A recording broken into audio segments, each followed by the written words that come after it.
youngsters from Liverpool, England. People all over the world are just beginning to talk about the Beatles. My model of business is the Beatles. You know, they were four very talented guys. 1, 2, 3. Hello, my name's Paul McCartney. This is Ringo Starr.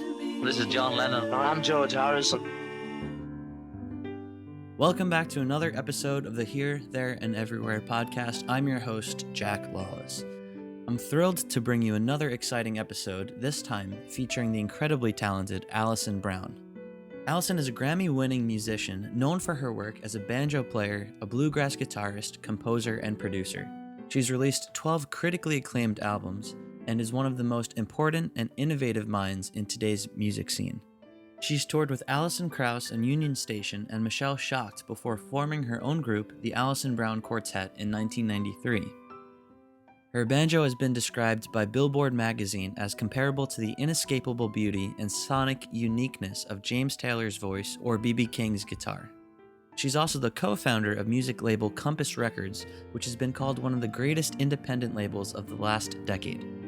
In today's episode, we'll delve into Alison's love for the Beatles and how their music has influenced her career. We'll be discussing Alison's new album on banjo that's released on May 5th, and we'll even talk about the time she met Ringo Starr and saw Paul McCartney perform live. So without further ado, please join me in welcoming Alison Brown to Here, There, and Everywhere.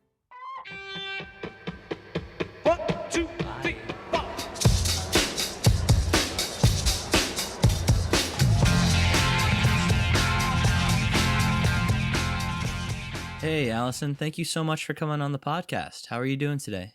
Doing great. Thanks so much for having me, Jack. Of course.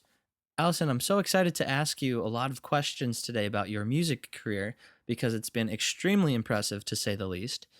But I'd like to start by asking you a few questions about the Beatles. Do you remember when you first heard the Beatles' music? Yeah, well, I was taking guitar lessons when I was about probably 9 years old, growing up in Connecticut. So it would have been in the 70s, like early 70s. And I can remember, George Harrison's Here Comes the Sun. That and Blackbird are the two Beatles songs that probably imprinted first for me. Great introductory songs. Absolutely, especially for someone learning to play guitar at that time. It was like required listening and essential learning. And how old were you when you decided to play the guitar, and what led you to pick up the banjo? I was about almost 9 years old when I started the guitar. And, it was during the great folk scare of like the late 60s. Well, for me, it was like early 70s. It was just a time when folk music was like really everywhere, and people strumming guitars was really kind of part of the mainstream culture. So my parents were taking guitar lessons and they showed me a few chords, and then finally decided that I was good enough to have my own guitar lessons. And yeah, my first guitar teacher taught me those couple of Beatles songs. But it turned out that he was also a banjo player. So he brought over a copy of the Flatt and Scruggs Foggy Mountain Banjo record, and that's what made me want to learn to play the banjo. But my first instrument was the guitar, like fingerstyle guitar, and I still love that. And did you feel instantly connected with bluegrass music and hearing the banjo? That's a really interesting question. Well, I felt instantly captivated by it. Like when I first heard Earl Scruggs play like that rapid fire banjo, and it's like, that style of banjo playing was popularized by the Beverly Hillbillies and also the movie Bonnie and Clyde, which had Foggy Mountain Breakdown as the theme song. So like I loved the sound of the instrument, but at the same time, it really felt like it was coming from a different America than the one I was growing up in, which was an interesting aspect of the folk revival. Because in the case of bluegrass music, of course, it came from Southern Appalachia and from like agrarian Southern culture and the expression of that culture, like confronting the changes of industrialization after World War II and like around that time. And I was on the East Coast in Connecticut and then later in Southern California. So it wasn't a part of my culture. So I felt a connection to it that wasn't like intuitive in a way. You know what I mean? Oh, that's interesting. Why did you feel that connection? I don't know. I just loved the sound of the instrument and I really wanted to learn how to play it. And then as I learned to play it, I became really enamored of Southern culture, but I wasn't a Southerner. And that's like the interesting thing about the folk revival, really. It's like it was because of the folk revival that Flatt and Scruggs played at Carnegie Hall and started to play at college campuses. So it was taking like regional folk music and bringing it to like a more mainstream audience, or certainly taking it outside of its culture. And that's how I discovered it. So it was really a great moment for music. And of course, like the Beatles were thick in that whole time too. So, I have two kids. One of them is 20 years old and she's a student at Berklee College of Music. She's a junior there. And like whenever I ask her, like, what period of time do you wish you could live in other than the present? She always says the 1970s because of the music. Yeah, me too. Allison, when did you first get started writing your own songs? And who did you look to for inspiration? That is also a really good question. I was playing a long time before I started to write tunes that I felt like weren't like just obviously derivative. I think one of the challenges of playing bluegrass banjo, like the Earl Scruggs style, is that a lot of it's built out of a roll pattern.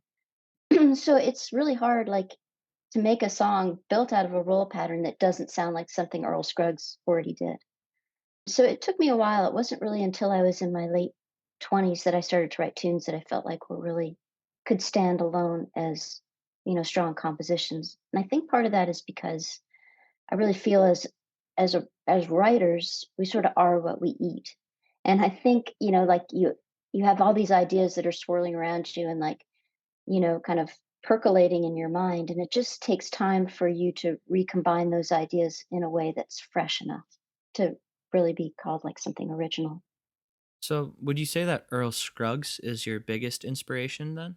Oh, well, there are so many, like he was my springboard into banjo. But before banjo, there was the guitar. And I loved like working on like ragtime stuff, or like Merle Travis was a huge inspiration for that fingerstyle guitar. And of course, like bringing it back to the Beatles and thinking about melodies that just are just such incredible melodies that you just almost can't ruin them with an interpretation. I mean, it's insane how many Beatles tunes have those kinds of melodies that are just undeniable, almost like facts of science or nature or something, like pi r squared or some of the Beatles melodies. Like to me, they're the same kind of thing. They're just like these perfect constructs. Yes, totally. It feels like the Beatles songs are like part of nature and they've Yeah, just always been there?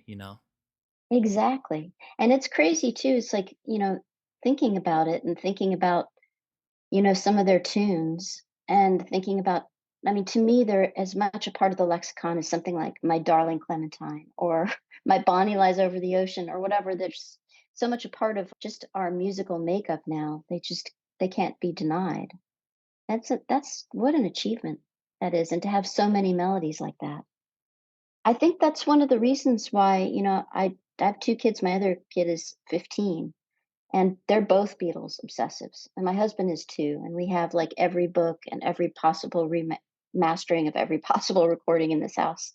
And a lot of people that I know, especially like my husband, he's a bass player and he got into music because of the Beatles. And a lot of musicians, I'd say that are kind of 50s up will say, I got into music because of the Beatles. I got into music because of Earl Scruggs. But I play with a lot of people that would say, "Yep, it was the Beatles that made me wanna play in a band." And the Beatles also experimented with a lot of different styles and sounds over the course of their career. And I've noticed that this is something that you do as well when it comes to blending genres of music together. And you do it in such a smooth way. Thanks. As a musician, how do you approach experimentation in your own music? And how do you make it sound authentic? Well, in a way, like, when it comes to hybrids, I think part of the trick is not trying to make it sound authentic. Like, for example, on my new record, I wrote a choro, which is a traditional Brazilian kind of folk tune, to play with Anat Cohen, who's an amazing Israeli jazz clarinet player, but she loves Brazilian music.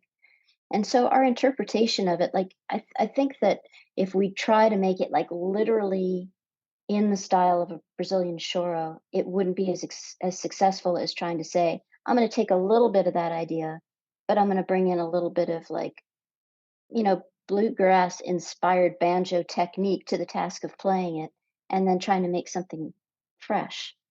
So I think and that's one of the things that I think is really interesting about the times that we live in musically, because, if you went back in time 40 years even and think about music as being partitioned off by racks in in a record store.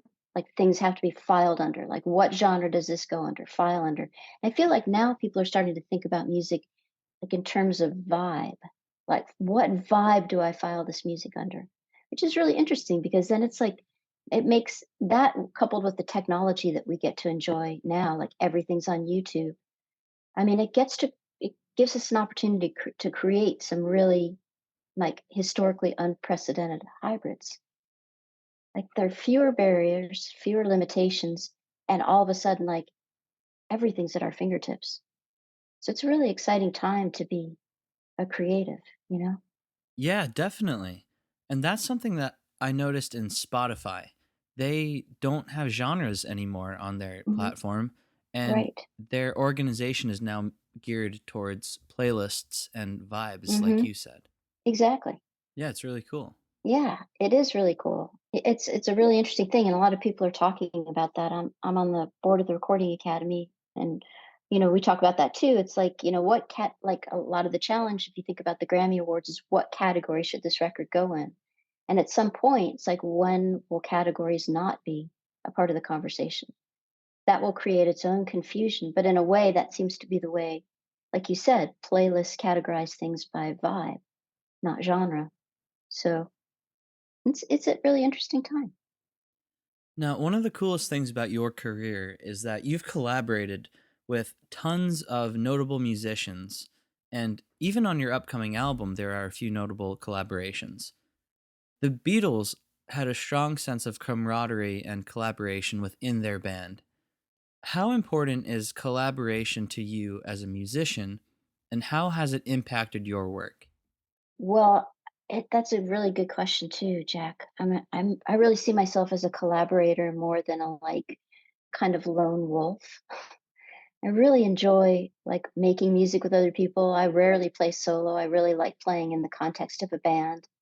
Really like the democratic process within the context of a band and like onboarding everybody's ideas when we're in the studio or working on an arrangement for something. And it's never a case of here's the chart, this is what we're doing, just play what's written. It's always a case of here's what I've got, but I'm wide open to input. And I think that that's the best way to build a musical tapestry.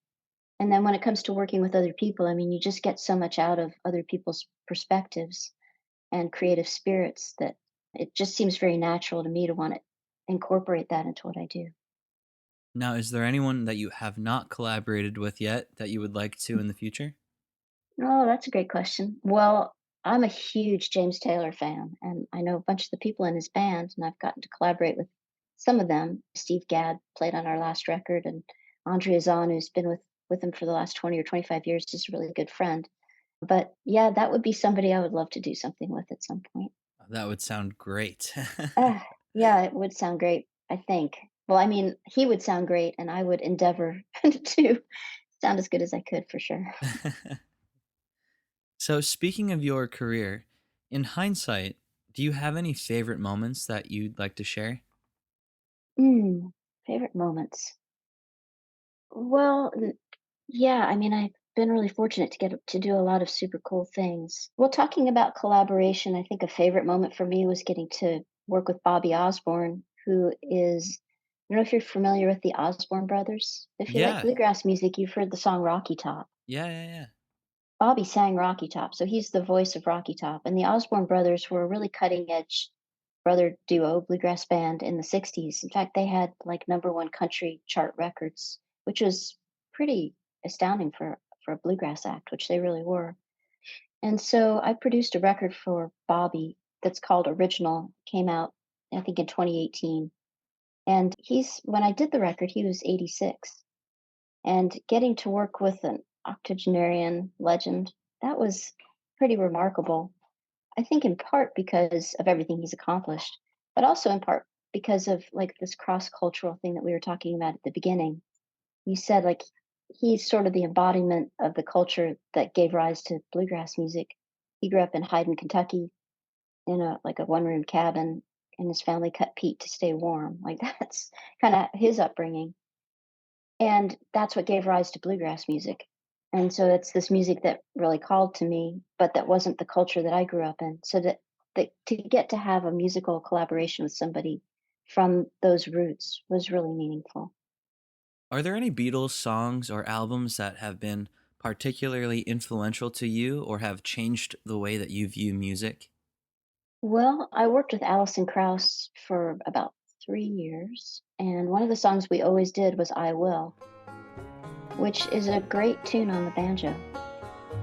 And I was really enjoyed when that one came up on the set list. I mean, that's a great example of a tune that can cross over into a bluegrass setting. And, we've been messing around as a band with Norwegian Wood, which also is a great tune on double C tuned banjo. Usually banjo is tuned to a G chord, an open G chord, but our version of Here Comes the Sun is in a double C tuning, which is more of an old time tuning.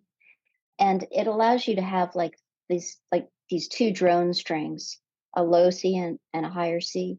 And so on Norwegian Wood, the same tuning works really well. It kind of almost suggests the sound of the sitar a little bit to hear like the melody with the drony C notes. So those are two. And then obviously, Blackbird I think would make a great banjo tune, maybe double banjo tune or maybe a banjola tune. I'm kind of messing around with that. Allison, you just mentioned Here Comes the Sun, and on your new album that's coming out, you do a really cool mashup of Here Comes the Sun and Waters of March, titled Sun and Water. Can you tell us about this? Sure. Well, it kind of grew out of the pandemic, really. I have some college pals who were doctors up in New York City during the pandemic, the early days of the pandemic, which where it was just so devastating. And they were talking about, playing Here Comes the Sun for discharged COVID patients, the ones that were able to make it out of the hospital. And I just thought I've always loved the song, but it just seemed so timely at that moment, So I started messing around with the tune and it just laid perfectly on the banjo. It's like could have been written on the banjo. It lays that well in double C tuning. And at the same time, I was messing around with Jobim. I have this Jobim chord book, Antonio Carlos Jobim, who wrote Waters of March and Girl from Ipanema. It's sort of the father of the bossa nova sound. And those guitar voicings are just so gorgeous. So I was messing around with that, and then it just really occurred to me that the two tunes had a certain musical kinship. So started trying to figure out how could I kind of weave them together, and that's how we ended up with sun and water. So Here Comes the Sun is the sun, and Waters of March is the water. That's awesome. And what else can we expect to hear on this new record? Well, a lot of collaborations. I mentioned getting to play with Anat Cohen, which was super cool.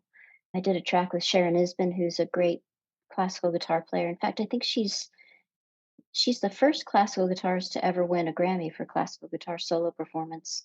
So she's a real badass. I co-wrote a tune with Steve Martin, also in double C tuning, because that turns out to be a favorite tuning of his for the banjo. And that was a lot of fun, marrying the clawhammer style, which is more of a finger style, with three-finger Scruggs style banjo. And a couple other collaborations, one with Sierra Hull, who's a virtuoso mandolin player, another with Stuart Duncan, who's a old pal, like one of the most amazing fiddle players you'll ever hear. He's somebody who we started off playing bluegrass festivals together, and he's toured with Diana Krall and Elvis Costello and Robert Plant, and he's just an amazing musician. And then I did a string quartet piece with Kronos Quartet. So it really kind of runs the gamut of different things that you can do with a five-string banjo. And when is this going to be released, and where can people find this project? Well, it comes out on Cinco de Mayo, also known as May 5th, and you can find it on any digital service platforms and in stores too. It's coming out on Compass Records, which is a label I co-founded about 30 years ago. And we still make all of our music available in physical form. So there'll be CDs, LPs, and of course, every kind of digital file that you might dream of. Now, aside from Beatles songs that are inspirational to you, do you have any songs that are just your favorites? The Long and Winding Road for a melody, and that's just a great melody. That one never gets old. And there's so many. Like I said, I live in a household of Beatles obsessives, so they would be, if they weren't in school, they would be screaming in my ear their favorites. But that would be probably my number one favorite of all the ones we've talked about. Now, did you guys happen to watch the Get Back documentary? Yes, we did. What did you think of that? I thought it was incredible. I mean, as somebody who's been in bands, just watch like the music stuff aside, which is extraordinary, and watching the creation of like those amazing tunes. Just the band dynamics is something that I found really fascinating as somebody who's been in a lot of bands. But yeah, that was just like what a gift that we have that footage and we can have that insight. I thought it was amazing. You know, a lot of musicians I talk to actually mention that they enjoyed watching them struggle through the creative process and have not arguments, but just disagreements because it really humanizes them and they're kind of taken down from this pedestal and which it really makes you appreciate their music even more. Yeah, that's true. I mean, because you're right, you really do get to see their human side and their other relationships too. I mean, seeing Linda and Yoko, of course, and just like the scene in the studio. They definitely were human, but they were channeling something that was totally beyond human too. I'm just trying to think of other Beatle connectivity. I mean, at Compass Records, we work with Colin Hay, and I've recorded with Colin, and we've put out a lot of Colin's records too. He's an amazing artist, but he tours with Ringo in the All Star Band. And we went to see their show at the Ryman Auditorium a couple summers ago, and actually got to introduce our then 10-year-old to Ringo, and he couldn't have been like he's still the envy of all of his classmates that he has a photograph of himself with Ringo Starr, but he couldn't have been more gracious Wow. and encouraging about our son's musical pursuits. That is so awesome. And we also work with Robbie McIntosh and Hamish Stewart, and they both played in the McCartney band. So everything's like 1 degree of separation. Now, have you seen Paul play live at all? Yeah, I think the first time we saw him, we were down in Memphis and we'd just gotten off the road doing a tour that like one of the artists on the tour was Gatemouth Brown, and we ran into Gatemouth on the street, and he's like, "Come with me," and he took us into this club. It was, I think, BB King was playing, and then like the members of the McCartney band all came in and started jamming, which is really incredible. But we just seen McCartney's show in Memphis, so and we've seen him a few times since, and it's incredible. We've taken our kids to see him. Last time he was here, in fact, at the Bridgestone Arena. What'd you think of his shows? I mean, he's like 80 years old now and he just does not want to stop playing concerts. It's incredible.